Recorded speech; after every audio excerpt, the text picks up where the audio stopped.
Welcome back to the Hate Meditations podcast. Apologies for the brief hiatus we've had. Just had some other stuff going on with real world work and illness and all that.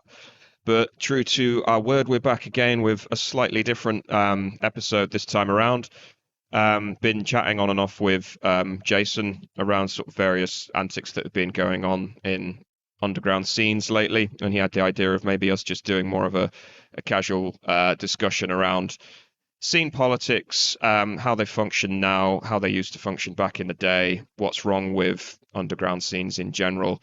So we're going to try and not keep it too mean-spirited. We obviously might end up having a moan here and there, but we're not going to just start throwing accusations around or trying to bitch too much, but we're going to try and attempt to be a bit more constructive with this. I've had some recent experiences that have kind of made me reassess the attitudes within certain underground scenes that on the surface look all kind of happy and like community based, but are actually really quite bitter underneath. But I don't want to be too negative about it because I want to take a constructive approach. And obviously, we still move in these scenes, and I still like and respect a lot of people that I encounter in them, and I sort of do want to still kind of keep that relationship going. And yeah, I just wanted to kind of maybe dissect it a bit, pull the hood up, and have a look at it. So yeah, we've got Jason on. So yeah, pleased that he came up with this idea. It should be an interesting chat. Well, thank you, Shelley. Yeah, currently writing a paper for college on the decline of traditional extreme metal forms, which is brought about by, I believe, more of a social aspect, which we'll get into. I do have my buddy on here, Kam Lee from Massacre and Death. Just a quick shout out. Cam recently released a new Massacre EP. It's Mermaid in a Manhole, I believe. Go check that out on Bandcamp. As well as Cam has also started his own horror podcast, which I believe he's also factoring in metal stuff too, and that's called Screams from the Underground podcast. If you guys want to check that out. But anyway, Cam, thank you very much for coming on, and sorry for hijacking the intro, Shelley. Okay, no problem. Thank you.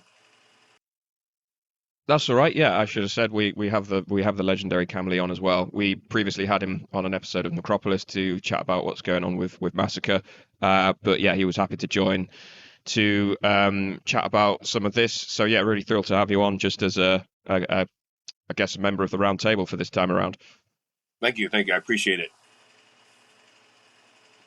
Cool. Yeah. So I guess I haven't really written a formal outline for this, but I guess I just wanted to sort of start by describing how I perceive scenes and the way they're going at the moment, and a lot of it's going to be determined by how they function on social media, because a lot of it is negotiated through social media now, but also the fact that that's kind of how I interact with a lot of it as well, because I'm not really so involved in my local scene anymore, partly just because I don't have the time to dedicate to it. But yeah, it's sort of, there's a lot going on around smaller to medium sized platforms putting on a front of being very kind of positive, all kind of being mutually supportive of each other's platforms, whether that's a label or a band or a small blogger or review site like myself. And it seems like there's this kind of unwritten code where you have to be positive about everything and everyone and everything that they do. And if you do become overly negative about something, if you call something out, say like you think some band's new album is shit, or you don't rate XYZ, you kind of break that code in some sense, and everyone starts to turn on you as sort of being giving bad energy or something. And whilst I don't think there's value in being mean for the sake of being mean, I think obviously we all technically have a lot in common in terms of loving the same music and wanting to kind of share it with the world. You don't want to just hand wave any old shit that gets released. And I think it's important, especially from like a critical perspective, to call shit out sometimes, because otherwise you are just kind of buying into some sort of illusion that what everyone is doing has equal value. And I think it's sometimes forgotten is like, no, just people are entitled to their opinion, and it doesn't mean that they like think you're a bad person or whatever. It might just be that they respect you enough to call out something where they don't think it's as good as you could possibly do. And there does seem to be this sort of unwritten code where if you do that too much, you kind of get shunned, or people will lash out at you in various ways and use various mechanisms to try and get you to shut up.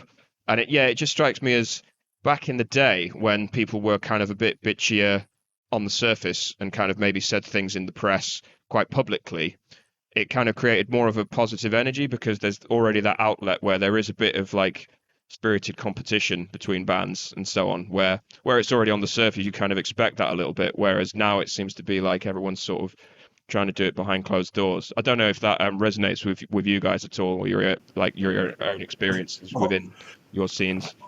Well, I'm 100% sure that resonates with Mr. Lee here. I was Me trying to, personally, my hardest not to laugh during that whole, because I'm like, and laugh not at you, but laugh at the situation. Because I'm like, man, this sounds exactly like everything I've ever experienced for the last 30 years. So, sorry, I didn't mean to interrupt, but I'm just like, yeah, I'm very familiar with everything you just said, Shelley. So it's just like exactly, I mean, like Jason was saying, coming from me, you got to go back to, if you go back, and I'm talking about a full rewind, go back to the beginning, go back to like the 80s and 90s. And I used to do a fanzine called Comatose. And the fanzine is really well known in the real underground. And it only made it to 2 actual issues printed, because by the time we did the 3rd issue, which was completely done, we had so much hate for we had a section in there called the shithouse section. And this is the shithouse section, was where we literally shit on releases that we thought were shit. And the very first release that was in there was the 2nd album from Dark Angel. And because we shit on that release, we were hated. So much that we just, the guy that I was doing, Jim Pedersen, who I was doing Comatose with, just said, I can't do the 3rd one, man. We're gonna get killed. I'm like, we're not gonna get killed, man. It was just, it's, first off, it's satire, and secondly, it's just like, it was funny. It was funny. But yeah, we got really hate mail just for that review, actually having a shithouse section in our fanzine, our little fanzine. So I get it. There was a time you could voice your opinion, and your opinion it can kind of like, water off a duck's back. But now it's like, it's completely reversed. And like you said, everybody's got to be nice. But the thing is, now that they're nice, they're not so nice. They're nice online, and they put up a front. But the truth is, they're more vindictive now than they've ever been. Yeah, I think that's what I was going to get at. Yeah, the social aspect. Yeah, I believe social media plays a huge role with that. But I know in the Florida scene there's a little bit of factionalism, especially with Massacre and how that's evolved over the years, changing hands, as well as a former bandmate of yours who is doing the death tribute stuff. I know there's factionalism there, but even in other scenes, like I understand we're all human, we're all susceptible to making the poor judgments every now and then, and we're not all angels. So we all have our individual flaws, but seeing factions form around certain personalities, and a lot of these personalities aren't really contributing to the actual music. They may be social media dignitaries, is how I like to phrase it. Like, they're quasi like politicians in that regard, because they kind of dictate the vibe of these social circles. However, there is a lot of factionalism that comes with that. I've seen it in the dungeon sim scene. I've seen it in the extreme metal scene, especially the Texas scene, because if you're friends with this musician, that means you're automatically not a friend with some other musicians, because the beef they have with each other and all the people who try to stick up for whichever side they're on. It's too much. And I really hate sorry if you can hear the dogs in the background, they're outside, but I really hate how this is dictating the scene itself and not the music. So back in the day, I know, Kam Lee, you're great to have on here because you're there In the grassroots death metal scene when it was being formed, you contributed, so much to it. So you have all this personal experience of how the scene formed and all that, how it was supported, why, all these different expressions came out. I know we've talked offline. You talked about, there was a lot of competition back then too, but the types of expressions, the uniqueness, the authenticities, all that came out in the early grassroots death metal scene, it hasn't been replicated ever before. Like it was like the peak of death metal when it was trying to find its own footing.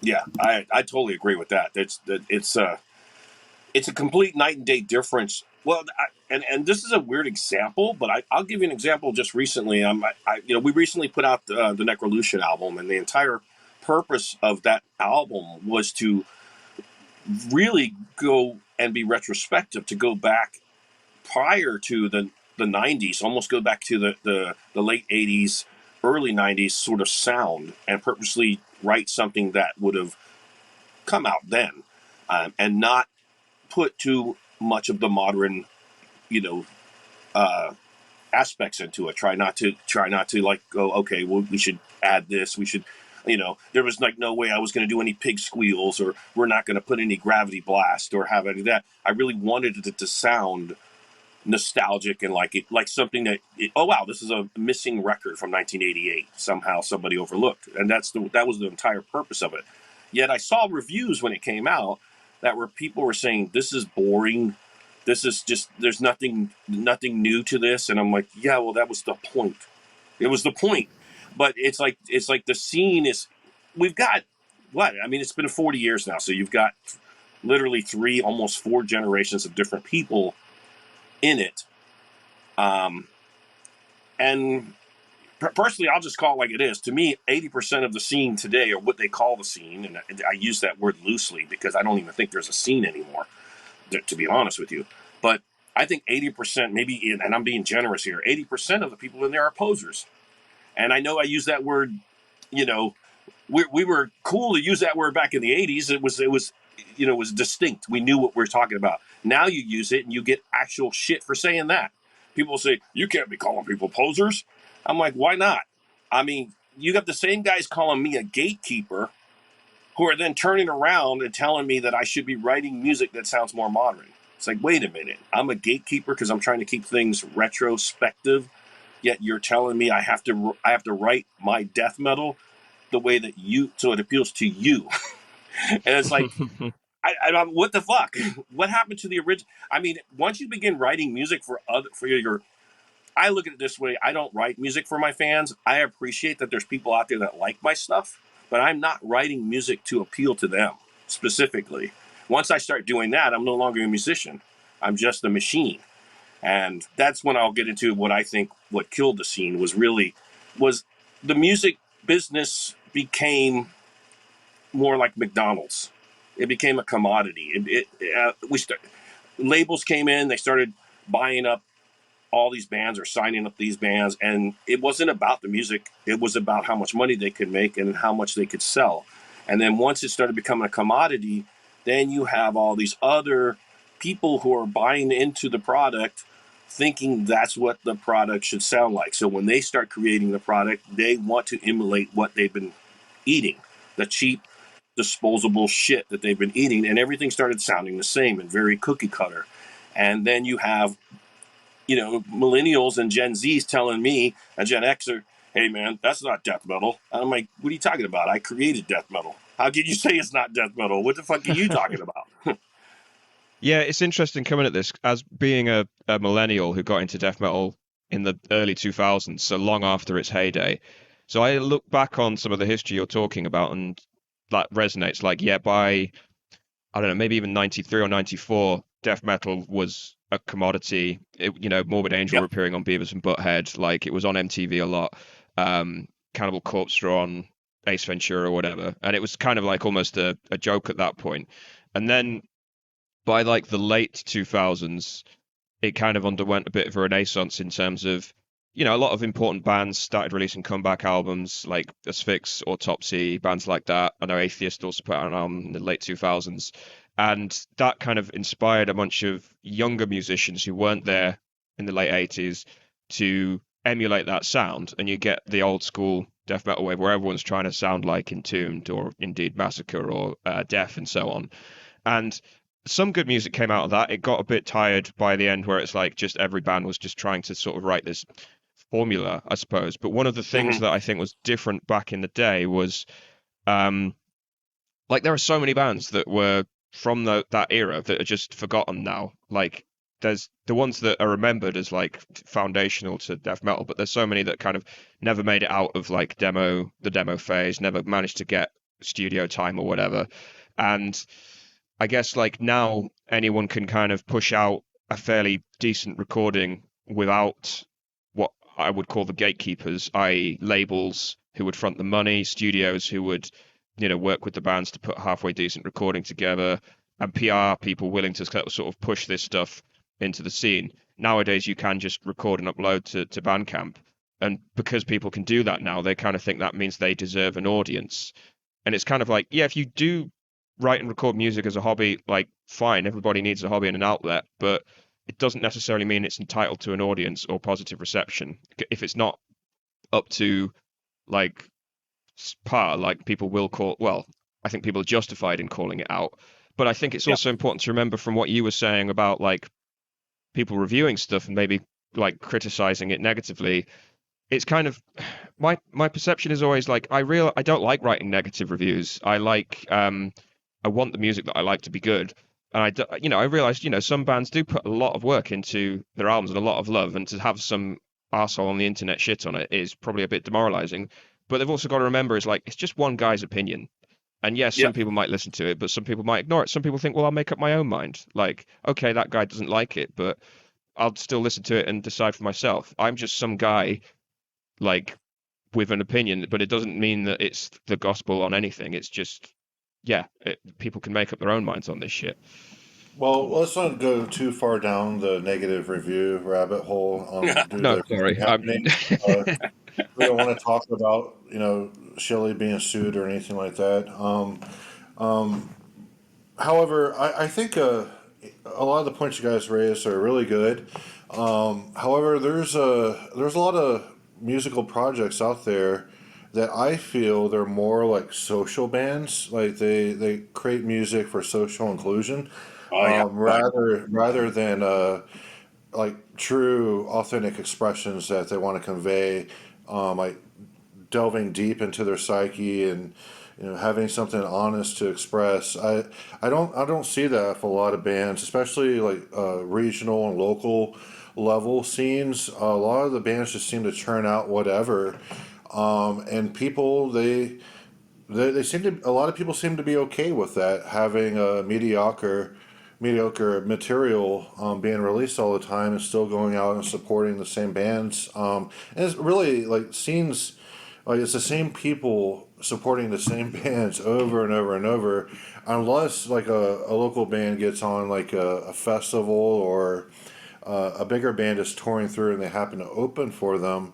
But at the local level, like at the city and state level, a lot of it really just seems to be like, okay, these guys, they've gotten drunk at shows together and, they're sharing their music with each other and all that. And that seems to be what a lot of the quote unquote scenesters are into. And scenester has such a negative connotation. If you look at the definition online, tends to mean someone who's young. So a lot of the people into extreme metal that around 40 or over now.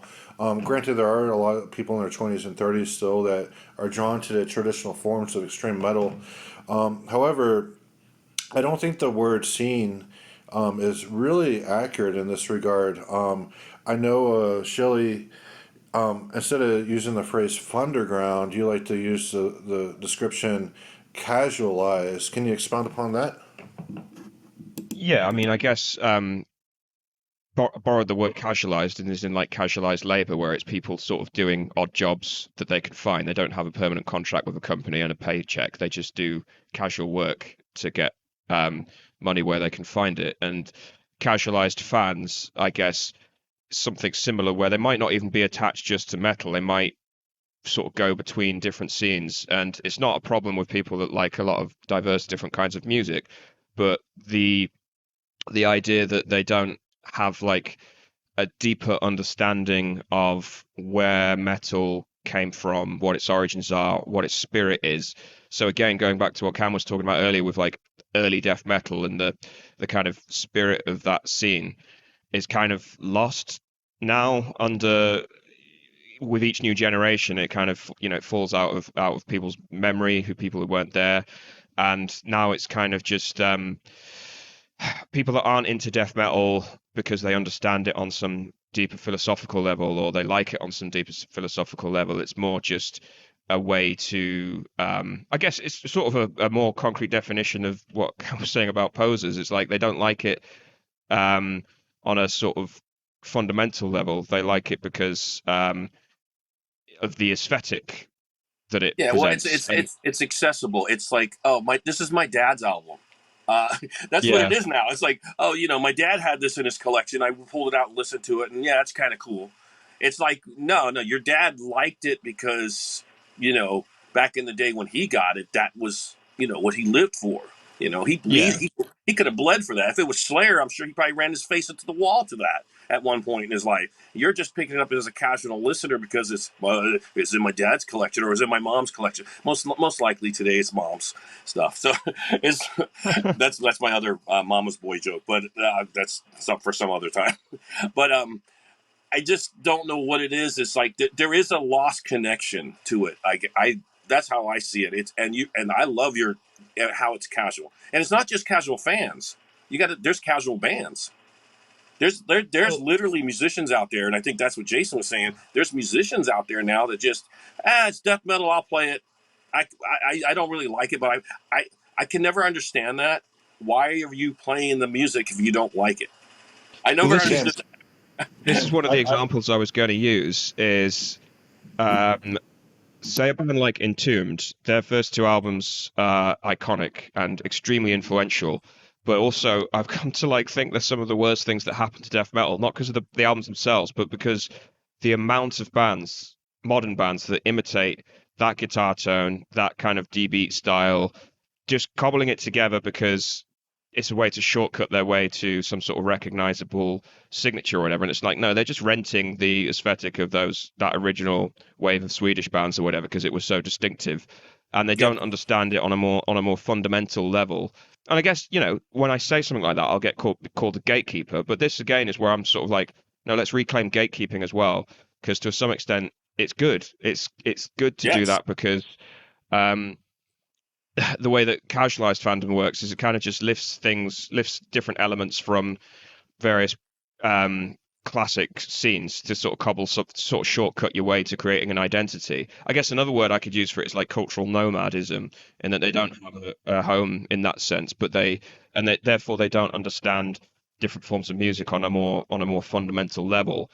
So it is kind of like listening to a playlist on shuffle and just skipping through it. Some of these albums where you're just getting a flash of different ideas, but there's no sort of deeper understanding of no spirit to it, I suppose. right. Just kind of. I think an element of posturing comes in there too, where on the surface, like I know Black Witchery. I heard from someone that's close with them that they listen to like Jimmy Borger and all that stuff. But on the surface, they're like true war metal cult. And I've seen other bands like that too. It's like no keyboards in our black metal. Meanwhile, what they listen to on their own is like stuff with keyboards in it. So there's a lot of fucking posturing, Yep. in I can the see that. Yep. casualized musician space as well.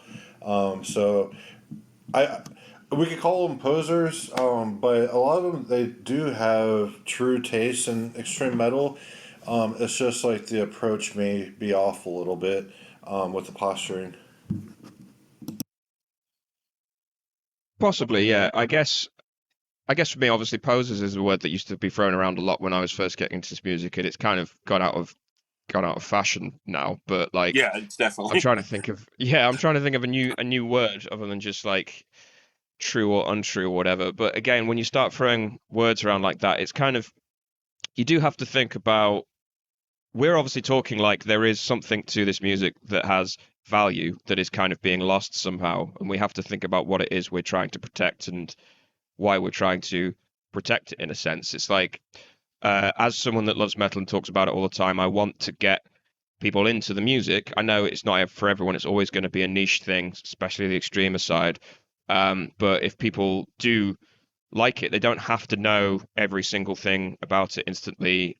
They can just like the music and sort of want to know more about it, and that's absolutely fine. I guess it's more like the pretenders to the throne that sort of claim to be speaking for the future of the style, when in actuality there's just something really uncanny and kind of superficial about what they're doing, and it's getting celebrated a lot because everyone's afraid to sort of speak negatively about it. Or, I mean, what I see now, especially now, because we're 40 years into it, and I'm stuck in it. I'm actually stuck in something that's currently happening now, and I scratch my head because it's not just my own band. I see other bands, and I actually recently looked up just the other day what other bands outside of extreme metal, outside of black metal, death metal, grindcore, what other bands actually hate each other. And I was like, and as the list, of course, you have the Beatles, you have stuff like, that came up, and Fleetwood Mac was actually at the top. And I was just like going down all these lists I was like, so, okay, this isn't just something new then. This is literally something where members just completely hate each other from when they, Well, when did you they see the first. footage of Jane's Addiction? Kim, that's lies. My Yeah. member loves everybody. Yeah. Did you see the footage of You totally watched my joke, Shelly, because you jumped in too soon. You Sorry. said Cam said that all the members hate each other, but my member loves everybody. Sorry, Jason. That was a very funny joke. Well done. Um, Thank no, I you. was going to say, did you see the footage of Jane's Addiction recently playing live, and they just had a fist fight on Oh stage? yeah, exactly. I saw that, and I think to wrap around my point, what I was trying to say, because to bring it back to what you were saying is what I try to do is solidify poser, and what I mean by that is you have these people who kind of like, and I'm not talking about the fan, I'm talking about the actual musician who I consider posers. Is you have these people who have absolutely no integrity, they never had integrity, they just played, and I'm just going to use death metal because that's my wheelhouse. They just played death metal because it was. They just said, okay, well, I can't really play those Ingve type solos, but I can play this whammy bar crap. So I'm just going to go over here and play this stuff because it's easier for me to play like this. And it's true. I mean, I'm not going to say that death metal is a technical style, especially the style I like. It is caveman riffs. I love caveman riffs. That's why I love bands like Mortician. That's why I love the old school stuff, because it's simplified. It's simple. It's not really thought out. I do appreciate more technical stuff, but it's not stuff I'm going to listen to all the time. I appreciate it for what it is. It's not my thing. I particularly like the more caveman riff type bands. One of my favorite bands is Coffins from Japan because they're very simple. I like that simplicity. But that's what I think is a lot of these musicians, the ones I'm calling posers or whatever, they came into this style of music because it was easy. They wanted to be musicians, but they couldn't play the kind of stuff they like. So they just adapted to this style, but they don't really feel anything for it. It's just like, oh, well, I can do it. It's easy. It's money. So that's why I'm doing it. And I Well, think that. Go ahead. oh no, sorry. Go on. No, I was just saying that's what I think. That's what I call poser. That's when I'm talking Okay. about the musician. Because my experience is that as death metal has developed, particularly from the late 2000s onwards, it's got more technical, and the bar of musicianship has got much higher in terms of. I know, like tech death got really popular. Suffocation became a really influential band, um, and like it just felt like the sloppier kind of early Hellhammer, Celtic Frost style musicianship went out of fashion, and everyone was trying to do, as you said, like gravity blast, pig squeal vocals, really, really kind of choppy, dense riffs. And for me, I'm just thinking about something. our friend Jerry from the YouTube channel Scale It Back said about the fact that YouTube guitarists are kind of killing death metal. And by that he means the kind of the YouTube channels where it's a guy that's clearly really, really good at the guitar. They spend hours practicing. They're absolutely amazing. And they do these playthroughs of these very, very technical things. But it's completely soulless. There's no kind of character in there. There's no artistry. I think it becomes more like a Yeah. sport in how, I totally agree with yeah. that. Yes. And Yeah. I always go, I think I said this on the last episode as well, so apologies to repeat myself, but I always go back to like, well, no, look at someone like Tom G. Warrior, not a technical guitarist. Early Hellhammer, early Celtic Frost is really dirt simple, but there's so much character and life in there. And sometimes I prefer that if someone's doing something interesting in a really basic style, whereas a lot of modern death metal, maybe not so much now, but more in the 2010s, was just these obviously incredibly talented musicians that spent a lot of work getting that good, but there's no soul to them, and it's because they are kind of captured by the YouTube clickbait kind of mentality of I've got to do a YouTube video where I'm doing some really impossible thing on the guitar and it gets loads and loads of clicks. And yeah, I guess that's what Jerry kind of calls it out for, is like it's sort of putting the music into these little kind of bite-sized chunks, and they're not thinking about what it actually says about the art form itself, I suppose.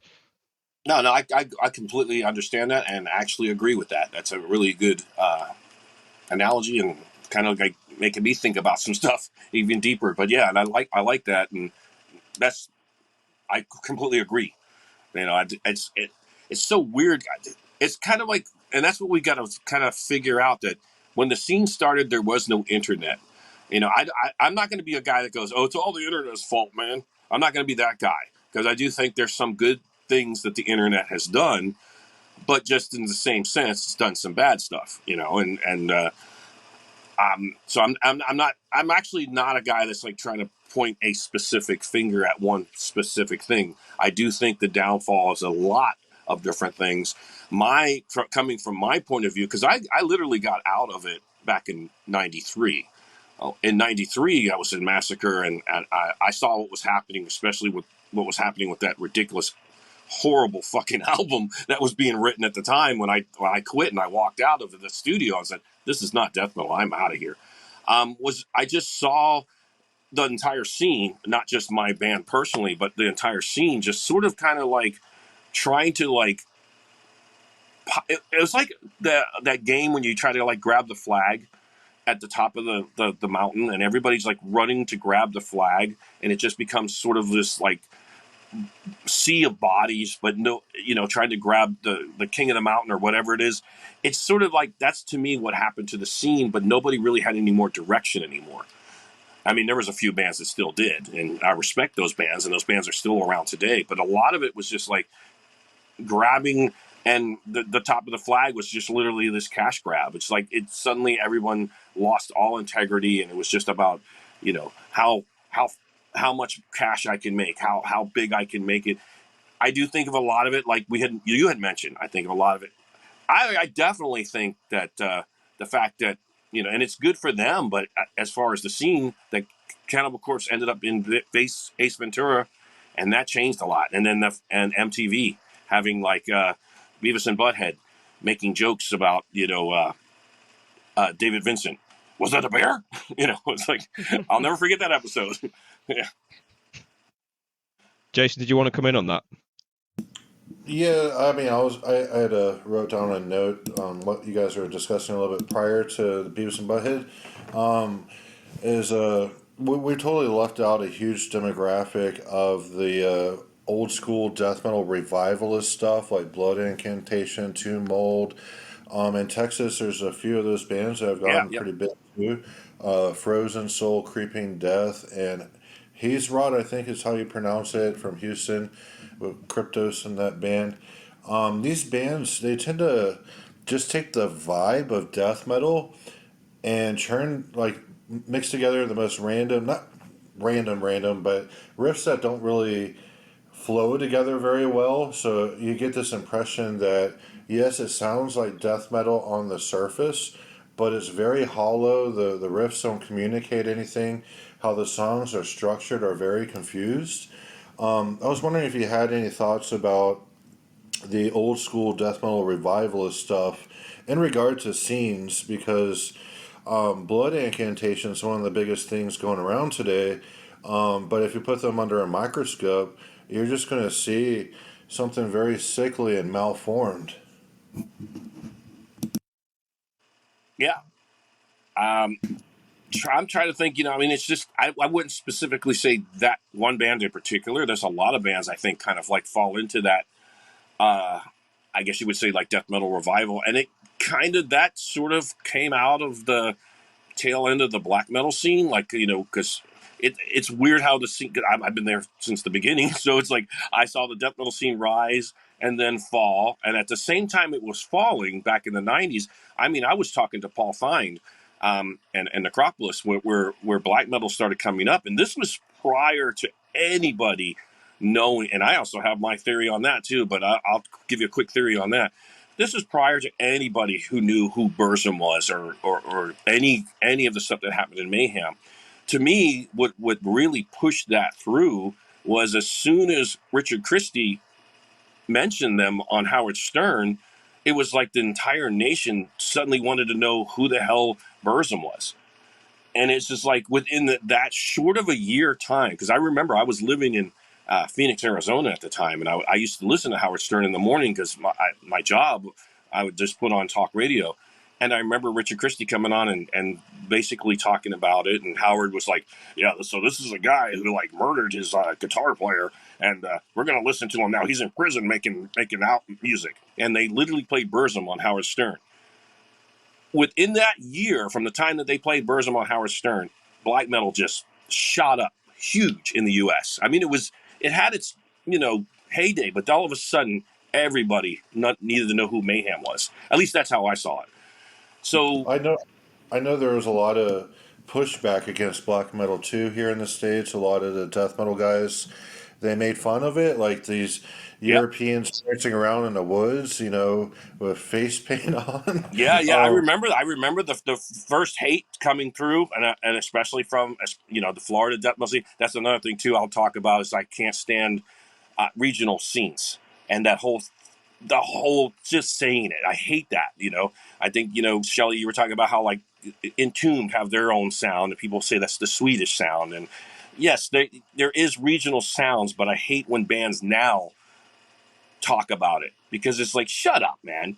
You're from fucking Wisconsin and you're talking about Florida death metal? Shut up. It's like, that's the things that irritate me.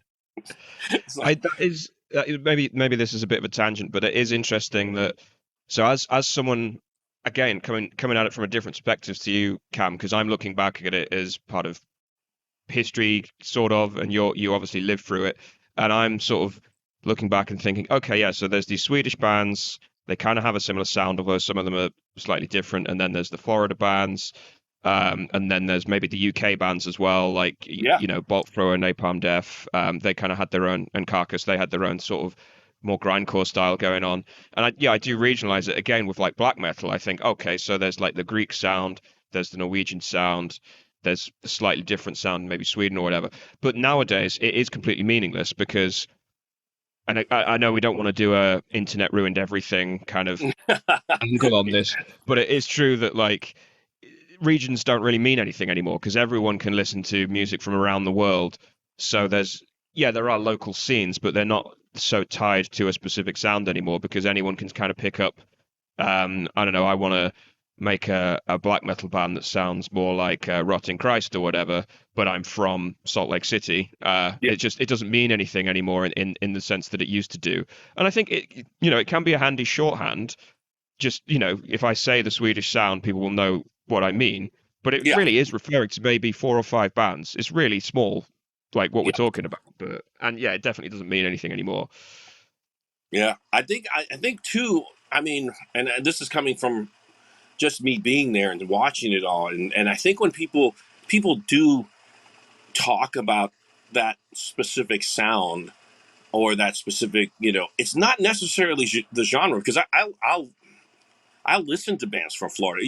Morbid Angel doesn't sound anything like Massacre. Massacre doesn't sound anything like Death, even though people say, oh, well, it does because it was Death members, whatever. they don't sound. Nobody sounds like Obituary. You had all these bands in this one area, even Atheist, and all and Monstrosity and all the bands and Cannibal Corpse, even though they're transplants, so that doesn't really count. But the whole simple fact is, you have all these different bands that sounded differently at the time, and also you had that in Sweden, because if you go back to prior to Entomb's, when they were called Nihilist, and you go and listen to the demos of the bands coming out of Sweden at the time, there was a different sound to those bands, though they may have like picked and chose, certain styles. And plus, you got to remember, everybody played in everybody's bands in Sweden and in Florida. So everyone was taking a little bit of this and that from other bands that they had played in, but they were very distinct back then. There was distinct sounds and styles. What I think started changing that is when these bands started making albums, because they were going into one specific studio. For example, Florida was just going into More Sound. And you generally had, even though you may have different producers, you had the same bands playing on the same drum kit, playing in the same rooms, playing on the same amps. And that no one brought on their own stuff. It was very rare if they did. With the same engineers, and though they may have had different producers, when Scott Burns was there, pretty much that's the sound you were going to get.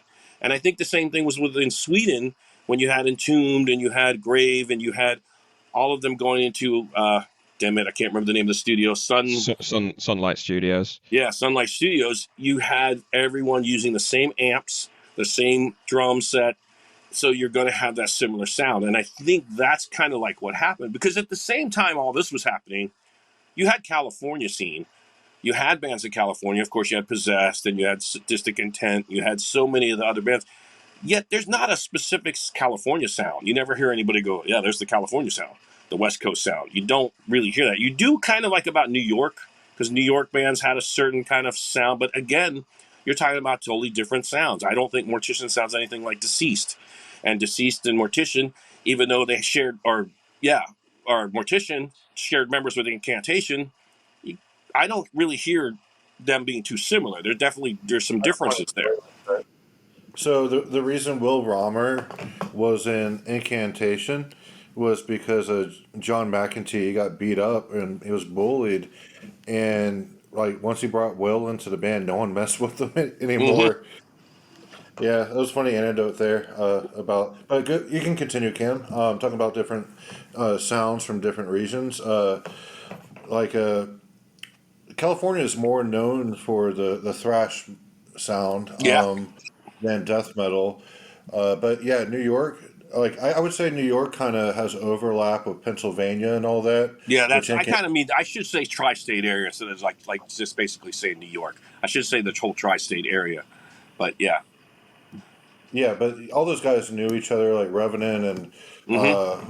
Morpheus Descends, Ripping Corpse, all that. And you're right, like a lot of those bands, they didn't really sound exactly like each other, but I guess it's just this same spirit that was shared, which kind of solidified those scenes. And that's we're talking about like when those scenes were really like grassroots and people were there was competition between bands, but a lot of it was like what is death metal going to become, and everyone's contributing to it, and it's like what beautiful future is for the music. There's none of that anymore, where no one's like really innovating within traditional forms, at least of extreme metal, like Gorguts, and some other bands. They kind of took their own pathway there for a while, but even those expressions, they kind of fizzled out and didn't go anywhere. Well, I guess it's something that I guess we had on years ago. I can't remember the name now, but the back in the day, and you get this sense when you're reading a lot of the interviews from bands from that time. There was just fewer bands that they were influenced by. Like most of the early death metal bands, they would say, "Oh, we were listening to a lot of Slayer, we were listening to Hellhammer, and then, oh yeah, we were listening to Possessed or whatever." And then from that, they all stamped their own unique identity on it. So you mentioned, yeah, like the big bands from Florida, they all were incredibly distinct. Like Atheist sounds nothing like Massacre, and Death Yep. sounds very, very distinct from Deicide, and so on. So you make make a similar case with the Swedish bands as well, though I think there is more similarities there just because the guitar tone kind of became the thing. But again, we kind of forget that there was another Swedish scene there with bands like At the Gates, Therion and things who were doing something very different. Nowadays, there's like an entire history of death metal that younger bands have access to, and they don't. I guess, to be sympathetic to them, what do they take inference from? Where do they find their in or their voice within this style? To an extent, they can only imitate what's gone before because there's so much of it now. And as you mentioned, Jason, like Gorguts, like they pushed it as far as they could go with Obscura, but that was 1998. That was like nearly 30 years ago by this point. And that still sounds like a really extreme example of death metal. It's like, okay, well, where do you go from there? How do you keep innovating? And I'm not even convinced it's possible anymore. I still think there are some really good newer, younger death metal bands producing really good material. Hell, the last episode we did was on Chile and how good some of the death metal bands there are. Oh, but yeah. they all sound like stuff from Florida back in the early 90s or stuff from Sweden, but they are still really good at doing that. They're creating their own little kind of identity, but it's within a pre-established style. They're not sort of reinventing the wheel or anything. But at the same time, it's like, well, what do you expect from music? Like, I don't know, has it already achieved perfection with Blessed Are the Sick or whatever? Yeah, I mean, I do this stuff, but I mean, I've been also on a negative, like, one of those mornings I wake up and I'm in a negative mood and I go and post something like, fuck you, the scene's dead. I'll put shit like that on my Facebook sometimes, some mornings, and people are like always writing back, what do you mean the scene's dead? It's still alive. And I get a kind of a giggle out of it because it's like, yeah, it might be alive for you, but it's dead for me, man. So, but I mean, it is hard. And like I said, for me personally, I love death metal and I love the old school stuff, and I will always do that. That's what I'll always, adhere to. I'll always go back to it. It's just like having a favorite type of food. It's like I'm very open to all kinds of food. I'll try everything at least once. But I mean, there's my staple food that I'll always go back to. My favorite flavors are like, I grew up in Florida, so I grew up in the South, so I love Southern cooking. So there's like something about it that I will always go back to. Like if I have a room full of different stuff to taste, what am I going to go for? I'm always going to go for the Southern fried chicken. I don't know why. That's what I'm going to go for, regardless of where it is. It could be Southern fried chicken in Florida. It could be Southern fried chicken in New York. It could be Southern fried chicken in Sweden. It could be Southern fried chicken in Chile. I'm just going to try it just because that's what I'm used to. And I think when it comes to music, it's all like that too. You have that sort of like what you came up with, what you adhere to, what's your favorite type of stuff. It's kind of hard to be. You don't want to be closed-minded, and I try not to be. But you kind of have to also be that gatekeeper, because when somebody's bringing something ridiculous into death metal or playing something and they're tagging it as death metal, Slipknot or something like that, well, you can edit that out. I don't want you to get in trouble. But when you have bands that are like not death metal, using that terminology is when I start to get that's when I get angry. It's like, that's when it irritates me, because then you're looking at it from a commodity sense, because that's like they're using it as like, hey, you like McDonald's burgers? Come try Burger King. It's something it's almost like that. And I hate that. I had, obviously I love death metal. I've been talking about it for a long time, but black metal is like my passion. It's like the extreme metal like genre that I got into. And I recently, last year, I read the book by Dale Patterson on just the evolution of the cult, it's called, and it's just the history of black metal. And each chapter is basically an interview of one of the key artists, and it just goes through the entire history of black metal. And at the end, he starts talking about post black metal and I guess what's now called hipster black metal. But he kind of says, he sort of says even bands like Death Heaven and Liturgy and Alcest tried to distance themselves from black metal. They kind of said openly, like, look, we're influenced by it, but we're not black metal. We're influenced by fucking Oasis, but we're not anything like Oasis. But Right. A lot of like magazines, publications were trying to accuse black metals of being closed-minded, because everyone was saying, no, these bands aren't black metal. They're nothing to do with it. They're, yeah, okay, they sound like them, but they're just taking bits of black metal that they like and applying it to some form of kind of indie music or whatever. And then when the bands themselves say that, like Liturgy came out and said, like, we never really wanted to be associated with black metal. Like, we were just doing our own thing. We borrowed some some of the guitar style or whatever, but we never wanted to be attached to that scene. It was just the media that immediately started calling us that, and then everyone sort of piled on them.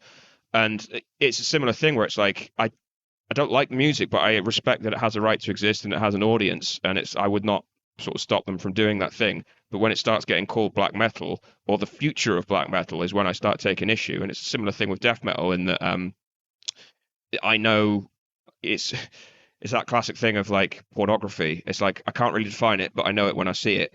Yeah. And Right. yeah, It's it's the same thing Mereology. where So I'm sorry, like something that I think we should bring up in this episode is Mereological nihilism. So Mereology is the study of like part relationships with a whole. Like death metal has very specific parts that contribute to the death metal sound. We call it traditional death metal. Some people call it old school death metal, but that's how you know something when you hear it because it has specific components that comprise the whole. Now those can vary to certain extremes. Like compare deicide to obituary, very very different expressions, but both of those are death metal. What I think has happened though with extreme metal as a whole, because of all the deathcore, metalcore, hardcore people, all of those OSDM, there's a kind of like Mereological nihilism where the individual components, the parts, don't really matter as much as the veneer of vibe and all of that. Where, like, I've seen so many bands that are essentially deathcore, or they call themselves melodic or progressive death metal, but they have more in common with metalcore and deathcore than traditional death metal. I've seen a lot of bands like that. They'll come out and say, "Oh, we're death metal," and they're on death metal shows and all that. But their expressions are so far removed from the forms that are really enduring in death metal, the traditional forms. That I think there's just like a lot of confusion of what actually constitutes what actual death metal is. Cam, would you agree with that? Like, there's Mereological nihilism. Yeah, I do. I think that, yeah, and not just death metal, dude. I also think that happened in black metal. I mean, I'm, Shelley being a black metal fan, and I know you're a black metal fan as well.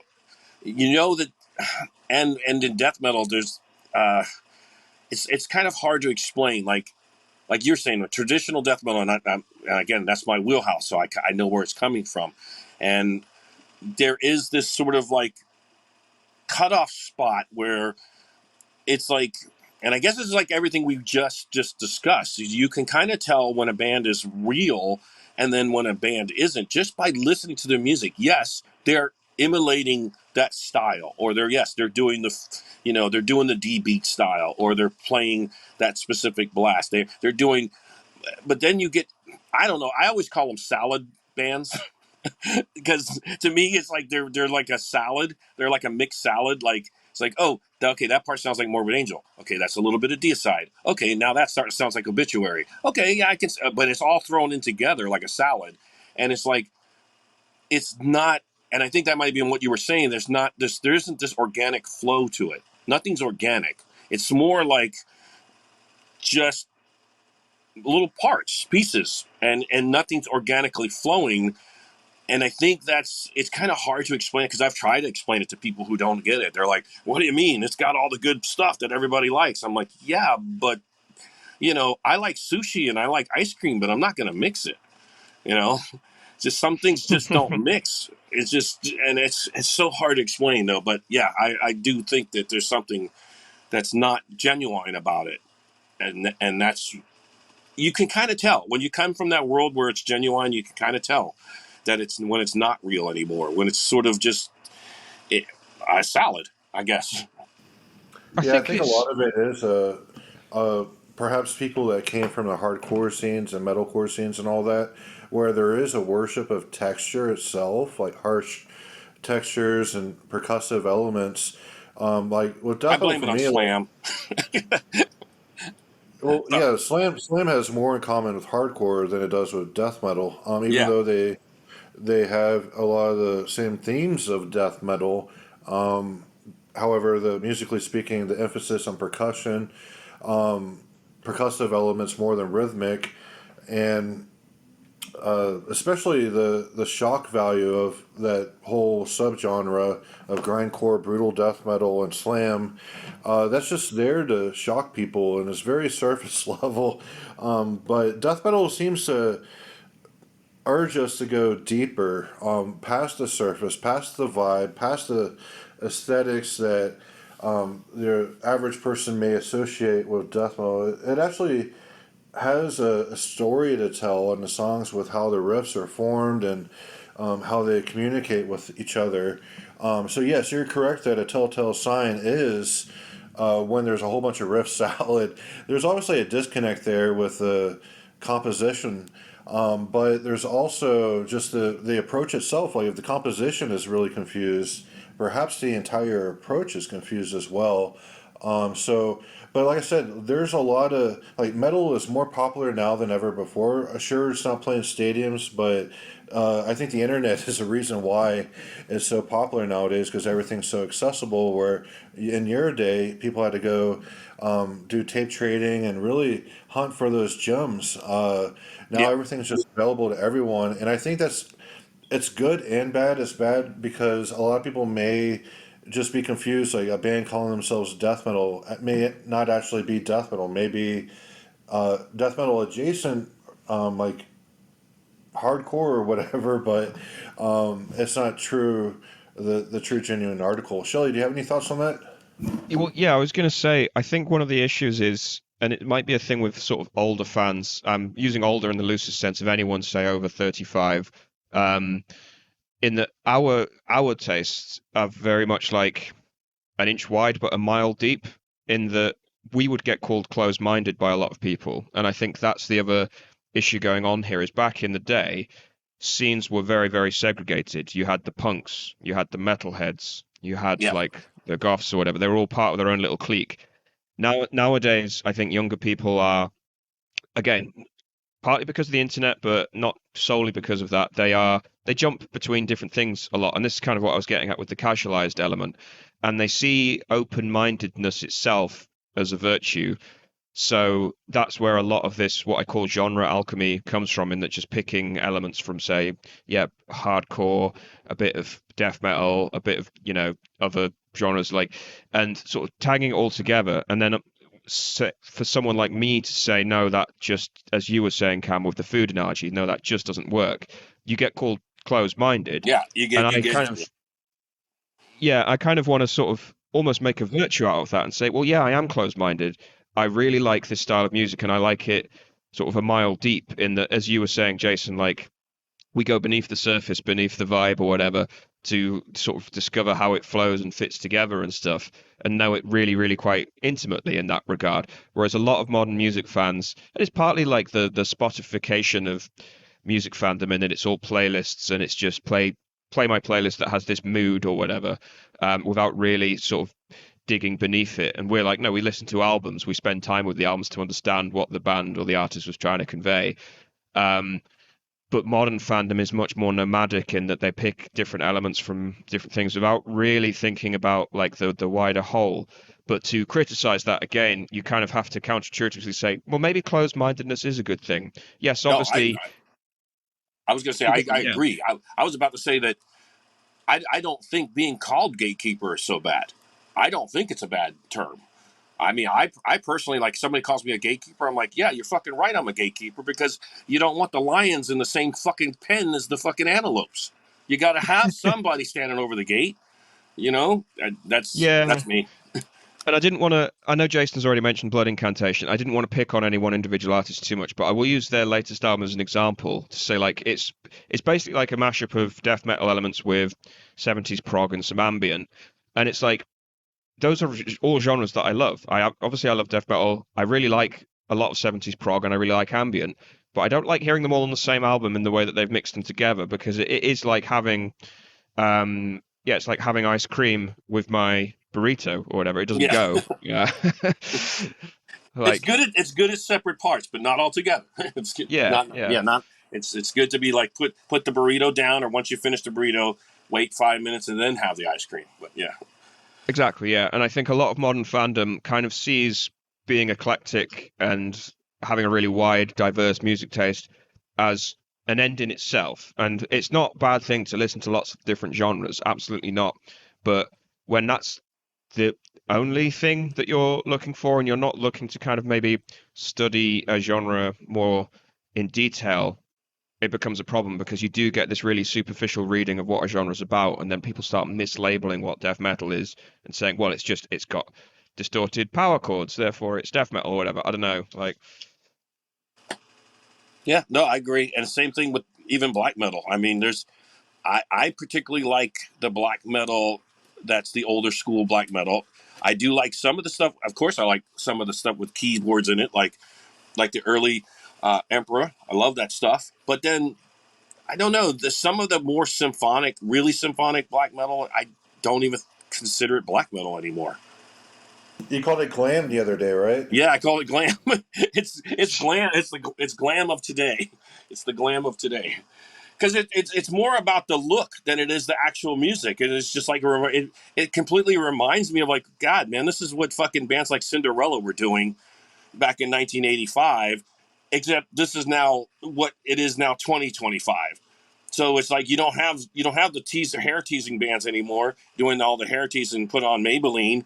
You got all these guys that are like putting on black and white Kiss makeup and just like still, but it is still about their costumes are more important than their actual music, and their stage gear is more important than their actual music. Not that that's a bad thing. I enjoy a good gimmick band when they're good and their music is just as good. I just don't like it when it's all relied on their look. yeah, I guess like, I mean, I was going to call out, say, Immortal is like absolutely love Immortal. Obviously, their run of like first 5 albums, absolutely Yeah. impeccable black metal.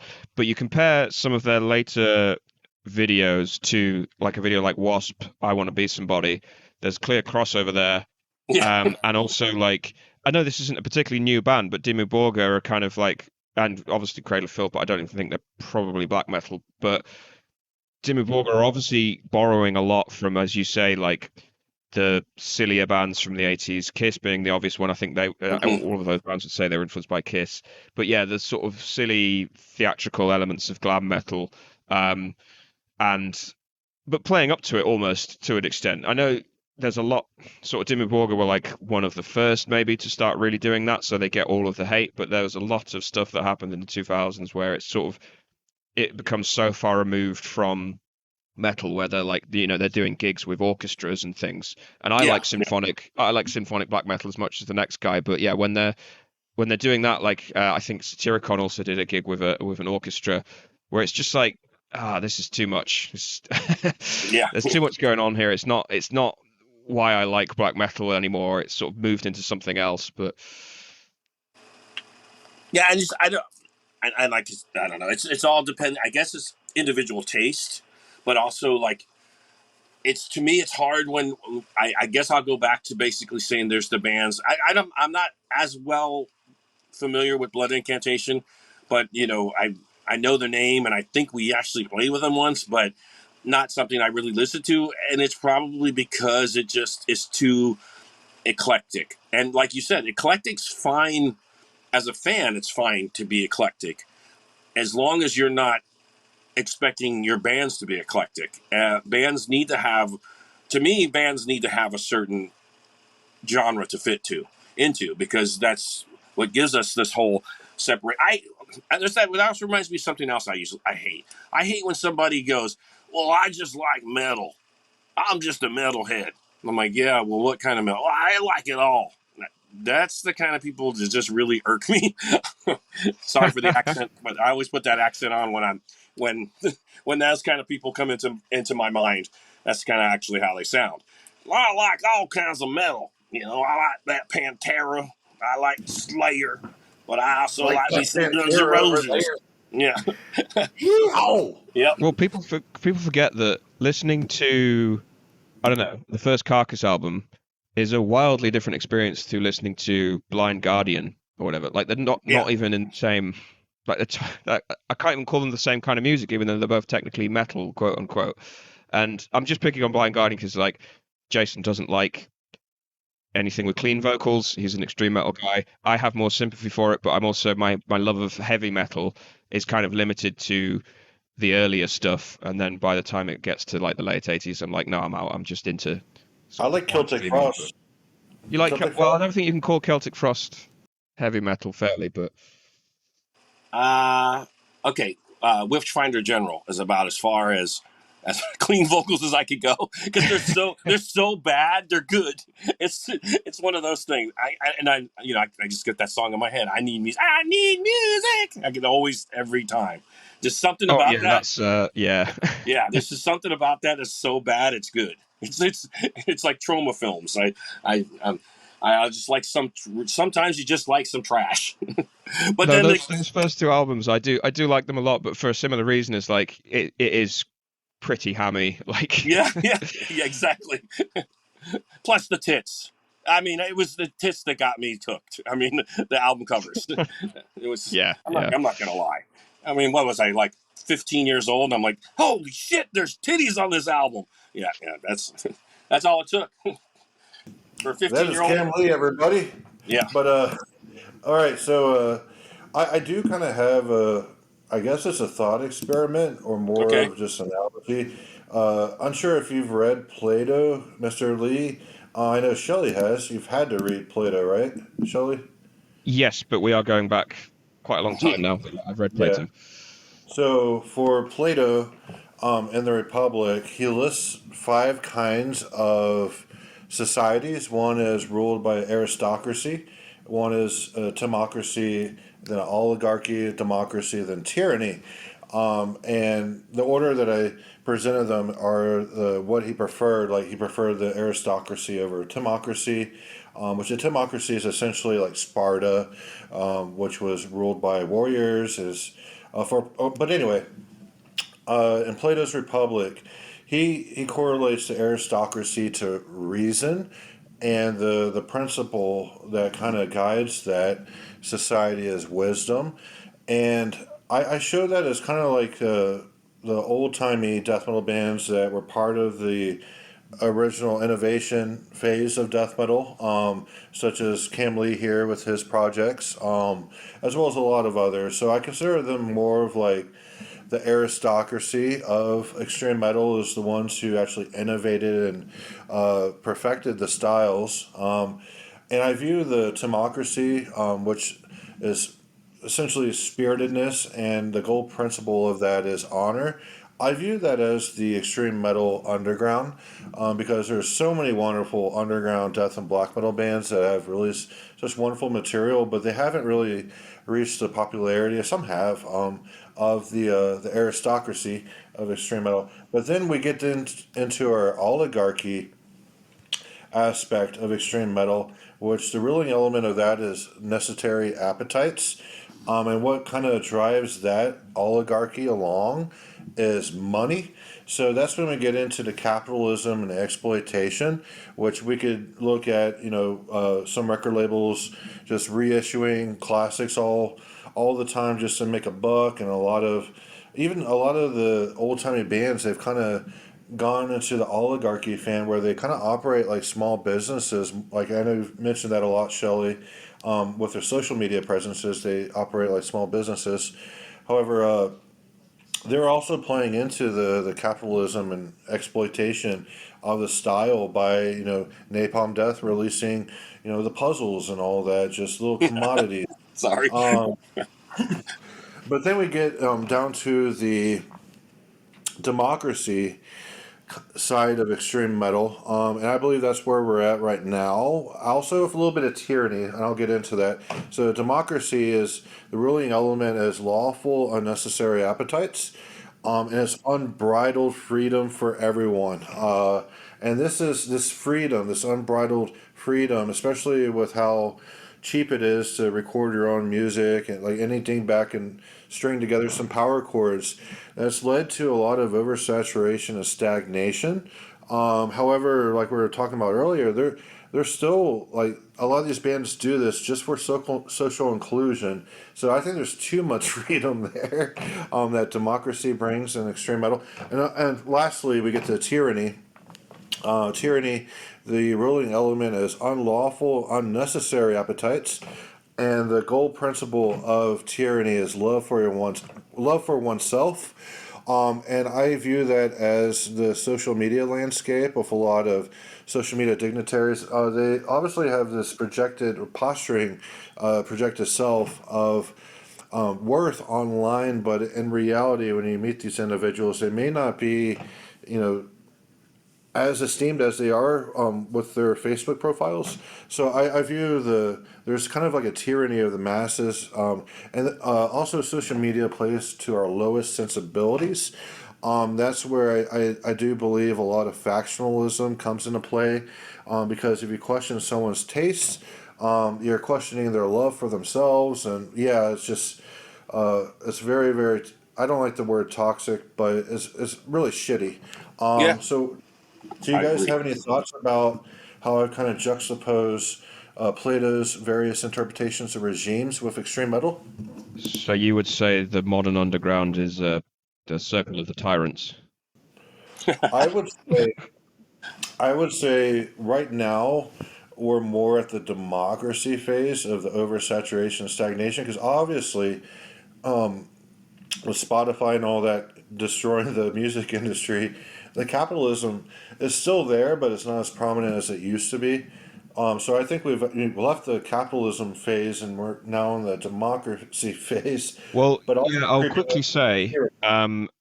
what you're describing is kind of one of the things I've been thinking about in the terms of like, does the underground even exist anymore? And this comes back No. to, well, yeah, this comes back to access. So again, Cam, you'll be able to speak to this more, but back in the day, death metal was really hard to find. You had to know someone or find the right people, and you'd have to write letters and trade tapes and or find the right zine or whatever. It was very underground, and you kind of, or you just find the right record store and pick up albums that had a cool looking cover. Yeah, took a Nowadays, chance. it's all 2 seconds away. So in theory, anyone can find out everything they want to know about death metal. That's not to say that the music has got more commercial. I think it has sort of stayed still quite extreme, but like uh, it's one of these things where, from the democracy aspect that you were talking about, Jason, I think yeah, it's almost makes me think, yeah, we do need to bring back gatekeeping to an extent because it's so easy to find this material that anyone can find it and sort of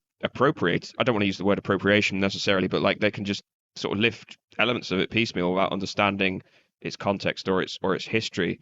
Whereas back in the day, you'd have to do a lot of work to find the bands, check them out, like learn about them, and that kind of made it all the more valuable as well. I agree.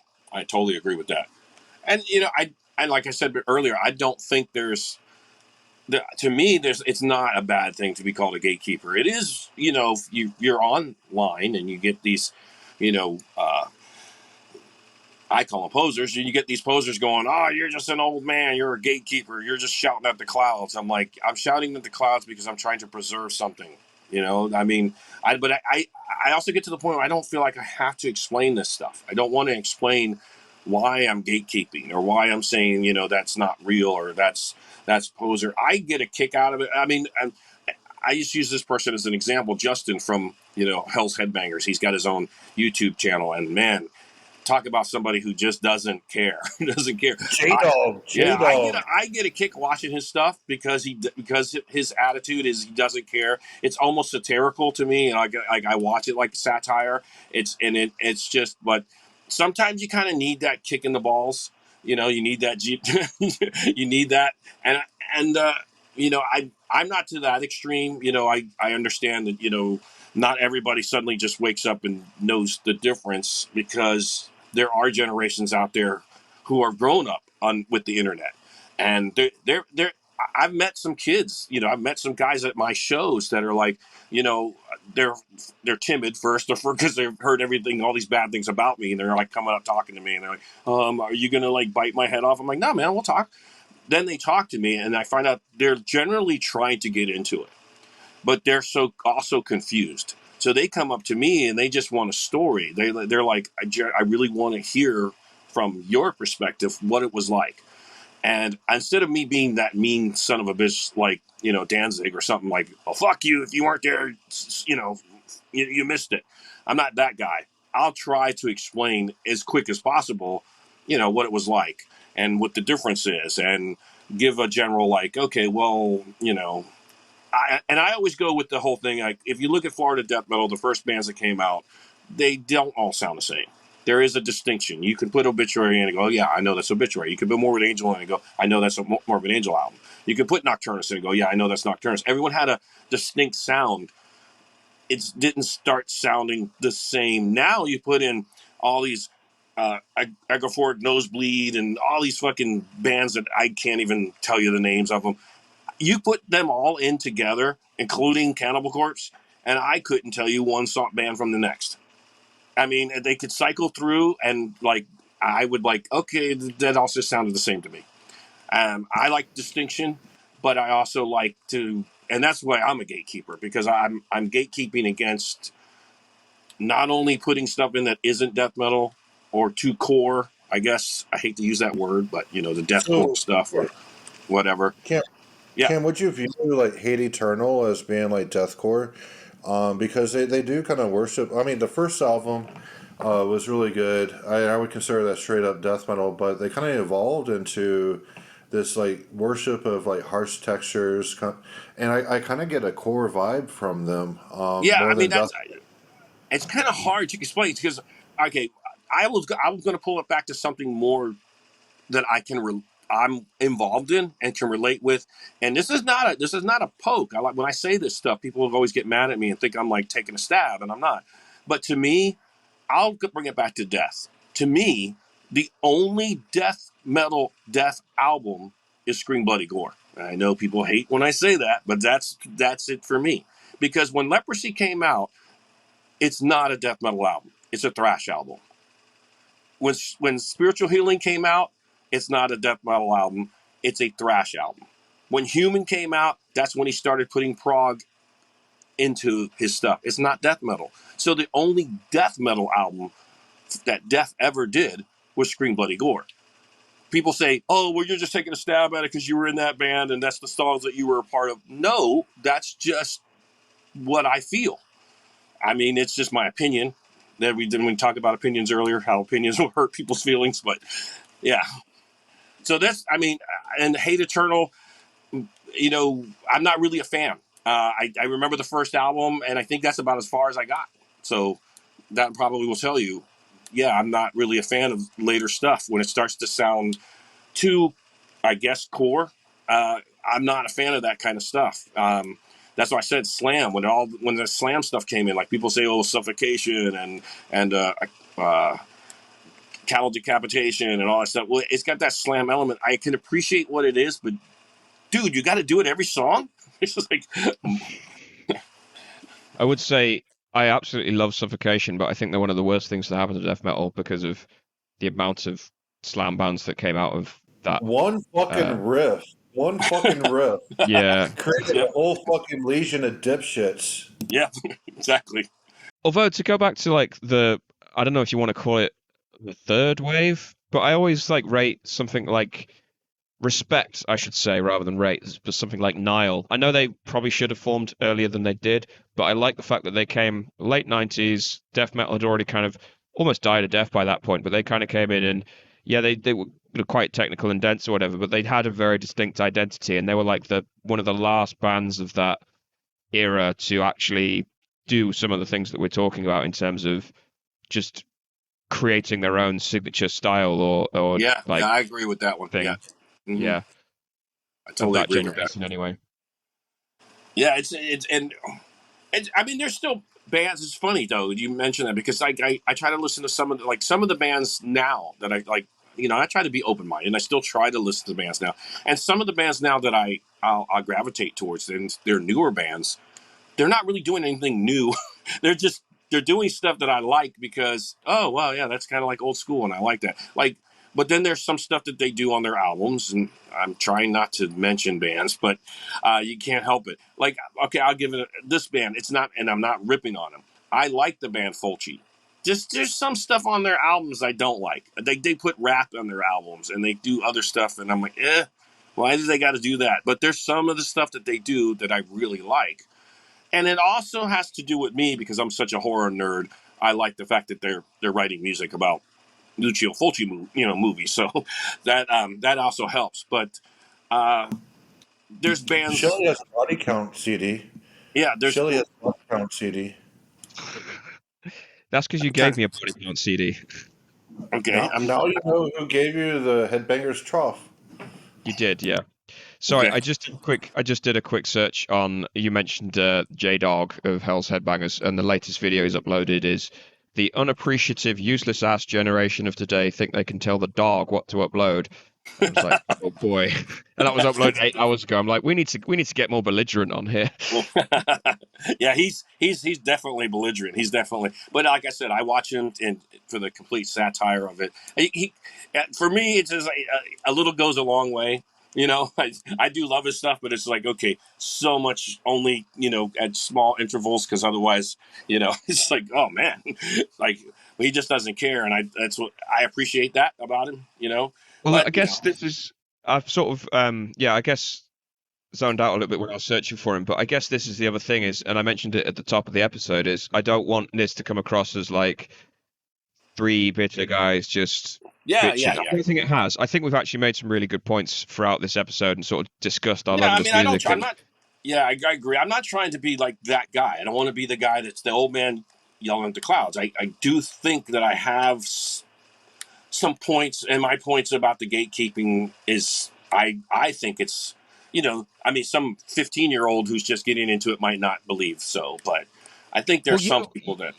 You have more of a sort of right though, because as you were there at the start, you important in terms of the creation of this fucking genre in the first place, and you've seen basically its entire life cycle.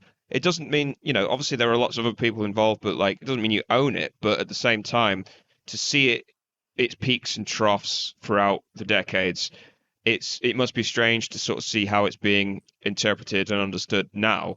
And yeah, there's a sense in which, it's an art form. No one owns it in particular. Everyone can kind of do what they can with it. But at the same time, you've said many times, like, you love it. And that's kind of why you're so passionate about it. And it comes from a place of love. It's a little bit like loving, I don't know, your brother who has a drug addiction and they steal money all the time, but you keep forgiving them because you love them. It's the same thing where it's like I love death metal. That was oddly specific, Shelley. Is your brother okay? No, he's not. He's a very together family man. I just meant one's brother. Let's use the royal Yeah, you. yeah. You have I a got relative that's a drug addict, like, I agree. There is, with me, I have a love-hate relationship with death metal that goes all the way back, and I loved it when I first started. Okay, I'll give you an example. This might be going off a little bit, but I've been in band. Everyone knows the idiots I've been in bands with. So, I've been in bands with certain people who I love death metal so much that when I first started, when Chuck was alive and I lived with him and we were like proud to be death metal guys, he was still calling himself Evil Chuck. That's how far back I'm talking. When we would go out and people say, "Hey, what kind of music you play?" One particular guy who I'm not going to name would go, "Oh, well, it's like heavy metal," and I would get irritated and I'd be like, "No, man, we play fucking death metal. Just tell them death metal." And I would watch these people wince and I've been in bands with not just that one person, other people I've been in musicians that when that question comes up, because you always get that question where a bunch of guys are together. Are you guys in a band? What kind of music you play? And then you have this guy who's embarrassed to say what you're playing is death metal. They'll say something like, "Oh, well, it's like heavy metal. It's kind of like Iron Maiden, but a little heavier." And I used to get mad, and I still do. It's like, no, you fucking play death metal. Be proud of what you play. Say what you play. You play fucking death metal. And that's me. Sorry. I just went off on a tangent there, but I was just basically saying. True. It's true. Like I do that. I'm guilty of that. I don't play in a metal band, but I'm guilty of that when people say like, I know I booked time off to go to Brutal Assault or whatever, and people are like, "Oh, so what kind of festival is it?" "Oh, it's kind of like heavy metal, but more."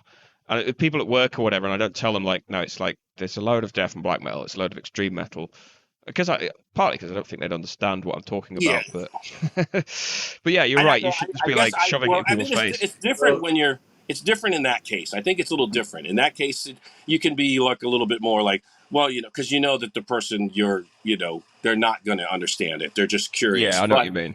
But when it's somebody, when you're in that group, you're in that band. You need to everybody in the. That's why my guys now they will say it. They the guys and that's why I have such a good rapport with these guys now because they're proudly say, yeah, we fucking play in a death metal band, or they might not cuss because if it's a 5-year-old, they might not say fuck, but they're gonna stand their ground and go, yeah, it's death metal and we play death metal. They're not gonna like pussyfoot around and go make excuses. Well, it's kind of like what Ozzy does, but a little heavier. None of that's coming out of their so mouths. so I went the Kam Lee route. Now I was working in a white collar, civilized society or polite society job, and someone asked me, it's like because he played guitar and he asked if I played, and I was like, no, I'm doing necroclassical. The project's called Goatcraft, and so I was straight up. I was honest with him, and he looked it up on YouTube, and he saw pictures of me like covered in fake blood, and like 2 months later, this rumor is going around the office. This lady in the meeting is like, Jason, I don't think you really kill animals or pets, do you? And like, so all these rumors started coming out at work that I was just like a Satanist killing pets and soaking myself in their blood You'll have and the animal rights groups after you. Yeah. yeah, I'm so yeah, surprised PETA didn't show up at your door. Where's those pigs you got hiding back there? I know it. I can hear them. yep. But yeah, all the blood I got from Party City, as you will remember, Mr. Kam Lee, Yeah. from when I played up in New York. But yeah, I think we've very productive discussion today. I do want to echo Shelley's sentiment that we're not bitter. We may be a little upset about certain aspects of how the scenes operate and all that. And I did go through Plato's regimes, and I think we're at the bottom rung of those, and not the best place to be. But do you guys have anything else you want to add before we wrap up? I mean, I would just say, it's we use the word scene, but Shelley had mentioned it, and I think you and I had talked about this, prior to the. I don't think there really is a scene. I mean, I want to hold on to it. Trust me, I do. With everything of my fiber, I want it still to be there, but I don't think it is there, and I do think the only people holding on to it is us old fuckers like us. Once we're gone, once we're dust, I don't think that. And then it's going to be sort of like a thing where it's just like it's looked at as a historical moment, kind of like now when people look at like the punk scene, like when did the punk movement come out? Well, it started in the 60s and 70s. Can anyone actually relate to it? Well, they can kind of like look at the music that's come from it, but can they actually relate to it and see it?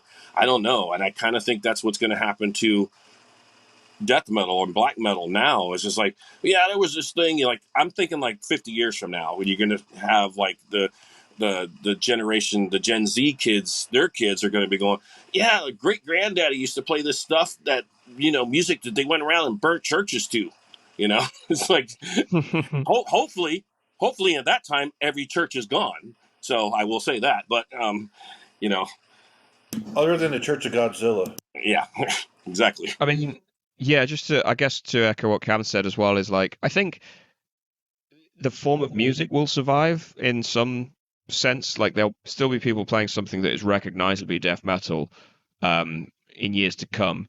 But in terms of the scene, in terms of continuity, the scene is a continuous thing from the mid 80s to now. I don't necessarily think that will survive, but people will still understand what death metal is. A little bit like they do with early blues or early jazz. It just becomes a form of music that people recognize and know, and it finds its way into all kinds of areas of culture or whatever. But it's not a sort of coherent underground scene where everyone sort of kind of knows each other anymore. I think that's kind of those days are dying, and I think what we're witnessing right now is the death of that. And that kind of speaks to your hierarchy, Jason, in that we're in the democratic phase where it's a little bit lawless, and the aristocratic element is sort of passing into memory, and it'll soon become myth, and then just sort of gradually be forgotten. But there'll still be that form of music will So still yeah, exist. I think when we talk about Chile, the extreme metal scene there, they seem really removed from like what's happening in North America, and Europe. They Yeah, seem to have like their own thing going, even though they are using the styles of North American and European bands, but they seem really disconnected. Where it's like its own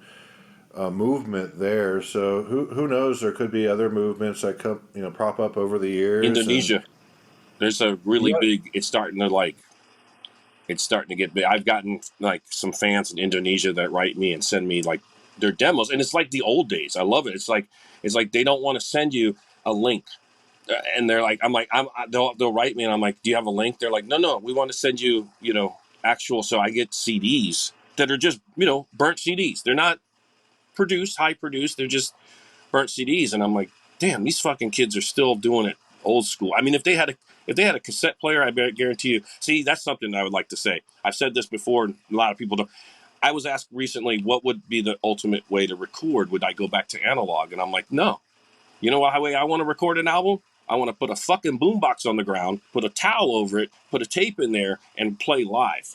That's how I want to do it. Like the Mammoth fucking recordings. That's how I want to do it. But nobody will ever do that. You can't get musicians to agree to that. Everybody's all self-conscious. Well, my guitar might not be loud enough.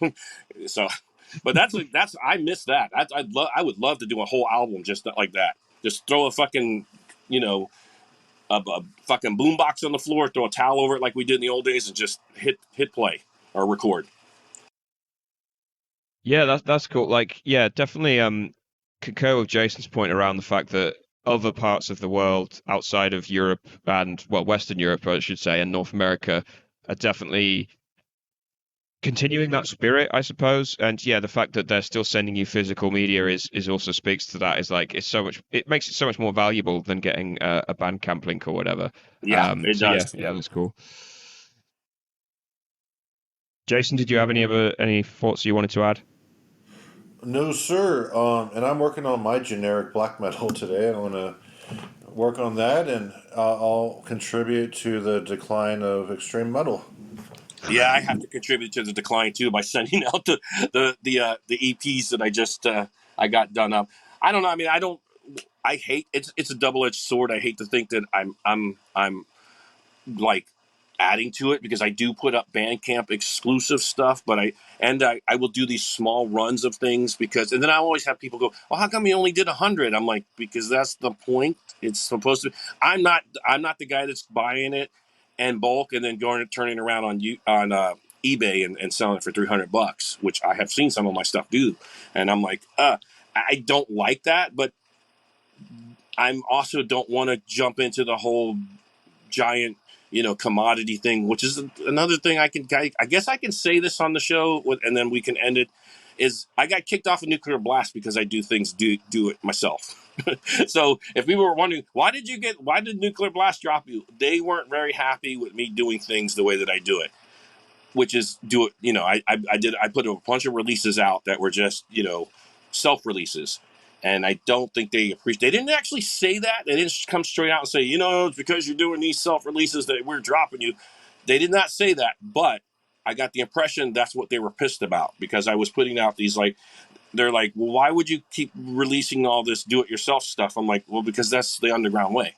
That's how we did it back in the day.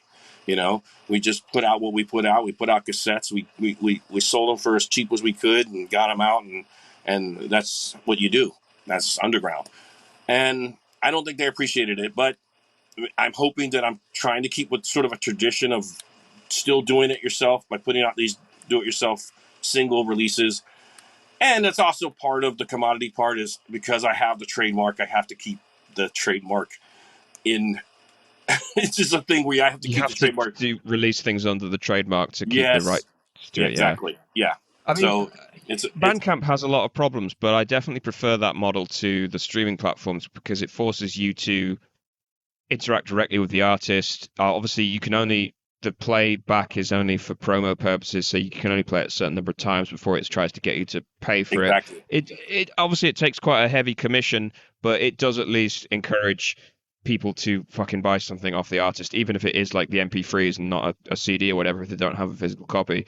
Like that's the kind of model that I would promote, problems aside, as opposed to something like the streaming model where it really it's kind of like what Netflix has done to TV and that it sort of homogenized it all. Yes. But yeah, I Yeah. don't want to I don't want to go down that rabbit hole too much because I think we're wrapping up. But all of the reviews that I post for underground bands, I will link to their Bandcamp and I will sample from Bandcamp because I'm like, look, regardless of what I'm saying, check the band out. If you like them, buy their shit, and that's ultimately what it comes down to. Okay. Good. Yeah. Please don't sue Shelley. He's not out to ruin anyone's hobbies. Please So don't sue any of us. Yeah. I'm sure there's some former members that would, even though I didn't name them, I'm sure they'll be like, "I'm going to sue you. You said bad things. You said bad things." Okay. I like how you, for your wimpy voice, you did a British accent. Yeah. I'm sorry. No, it's fine. So, thank you very much for listening today. No, thank you very much, guys. This has actually been a really cathartic discussion, but it also was actually really a much more like structured and intelligent discussion I was expecting, rather than just throwing shit around. So, thank you very much for that, Cam. Thank you very much for joining. It's an absolute pleasure to speak to you. Thank you. Thank you, guys. No, absolutely. Thank you so much for joining, because obviously your insight is invaluable in terms of just your status within death metal. I don't really think I have to say any more than that. And Jason, thank you very much for joining and for putting this episode together and getting Cam on as well. It's really appreciated. Yes, and thank you for the plug too, Jason. Thank you for the plugs at the beginning. Check out the new Massacre EP, Mermaid in a Manhole, as well as Kam Lee's new horror movie and extreme metal podcast, Screams from the Underground podcasts, on the YouTube. Awesome. And if we're in the spirit of plugs as well, watch this space for more news on Jason's black metal project. I'm sure material will be coming soon. And thank you very much for listening if you've got this far, and I hope you enjoy the rest of your day. Goodbye.